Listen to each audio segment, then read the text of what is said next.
ଏହି ଦିନ ଆସିବ ପ୍ରଧାନମନ୍ତ୍ରୀ ଆବାସ ଅଧୀନରେ ୱାର୍କ ଅର୍ଡର ଲିଷ୍ଟ। ଯେଉଁମାନଙ୍କର ନାମ ଥିବ ସେମାନେ ନିଶ୍ଚିତ ହେବେ କି ସେମାନଙ୍କୁ ମିଳିବ ଘର ଆଉ ଏମାନେ ନୂତନ ଘର ନିର୍ମାଣ କାର୍ଯ୍ୟ ଆରମ୍ଭ କରିପାରିବେ। ତେବେ ଜାଣି ରଖନ୍ତୁ ଏବେ ଏବେ ପ୍ରଧାନମନ୍ତ୍ରୀ ଆବାସକୁ ନେଇ ଆସିଲା ଆଉ କିଛି ନୂଆ ଅପଡେଟ୍, ଯାହା ଆମେ ଭିଡିଓରେ ଜାଣିବା।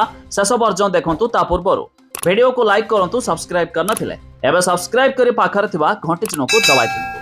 ଯଦି ଆପଣ ବି ପିଏମ୍ ଆବାସ ଅଧୀନରେ ଆବେଦନ କରିଛନ୍ତି ଆଉ ଚାହିଁ ବସିଛନ୍ତି କେବେ ସୁଦ୍ଧା ଆସିବ ୱାର୍କ ଅର୍ଡର, ତେବେ ଜାଣି ରଖନ୍ତୁ ଏବେ ଆପଣଙ୍କ ପାଇଁ ନୂଆ ଖୁସି ଖବର। ଦେଖନ୍ତୁ, ଆବାସ ହିତାଧିକାରୀଙ୍କ ପାଇଁ ଖୁସି ଖବର। ନଭେମ୍ବର ମାସରୁ ଆରମ୍ଭ ହେବ ପିଏମ୍ ଆବାସ ଯୋଜନା ବଣ୍ଟନ ପ୍ରକ୍ରିୟା। ପର୍ଯ୍ୟାୟକ୍ରମେ ଲୋକଙ୍କୁ ଦିଆଯିବ ଆବାସ ଘର। ଏନେଇ ଗ୍ରାମ୍ୟ ଉନ୍ନୟନ ମନ୍ତ୍ରୀ ରବି ନାରାୟଣ ନାୟକ ସୂଚନା ଦେଇଛନ୍ତି। ପର୍ଯ୍ୟାୟକ୍ରମେ ଦିଆଯିବ ଆବାସ ଘର। ଭାଗ ହୋଇଥିବା ଏବଂ ଭିନ୍ନକ୍ଷମ ହିତାଧିକାରୀଙ୍କୁ ମଧ୍ୟ ଘର ଦେବେ ସରକାର।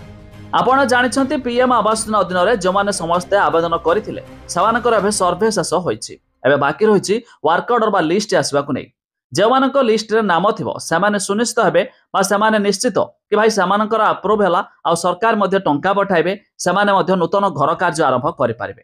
ଆଉ ଏହା ବି ଜାଣିଛନ୍ତି ଆପଣ 3 ମାସ ମଧ୍ୟରେ ଘର ନିର୍ମାଣ କଲେ ଆପଣଙ୍କୁ ସବସିଡି, ଏମିତିକି 6 ମାସ, ଏମିତିକି 1 ବର୍ଷ ମଧ୍ୟରେ ବି କମ୍ପ୍ଲିଟ କଲେ ସେମାନଙ୍କୁ ମଧ୍ୟ ସରକାର ଦେଇଥାନ୍ତି ସବସିଡି। ତେବେ ଯାହାକି ମିଳୁଥିବା ସୂଚନା ମୁତାବକ ଆସନ୍ତା ମାସ ଅର୍ଥାତ୍ ନଭେମ୍ବର ମାସରେ ଆସିବାକୁ ଯାଉଛି ଲିଷ୍ଟ। ତା ଛଡ଼ା ଯଦି ଆପଣମାନେ ଭାବୁଥିବେ କେଉଁ ୱେବସାଇଟ୍ ଯୋଗେ ଲିଷ୍ଟ ଦେଖିହେବ, ତେବେ ଯାହାର ୱେବସାଇଟ୍ର ଲିଙ୍କ ଆମେ ଡେସ୍କ୍ରିପ୍ସନରେ ଦେଇଛୁ, ଆପଣମାନେ ଯାଇ ମଧ୍ୟ ଚେକ୍ କରିପାରିବେ।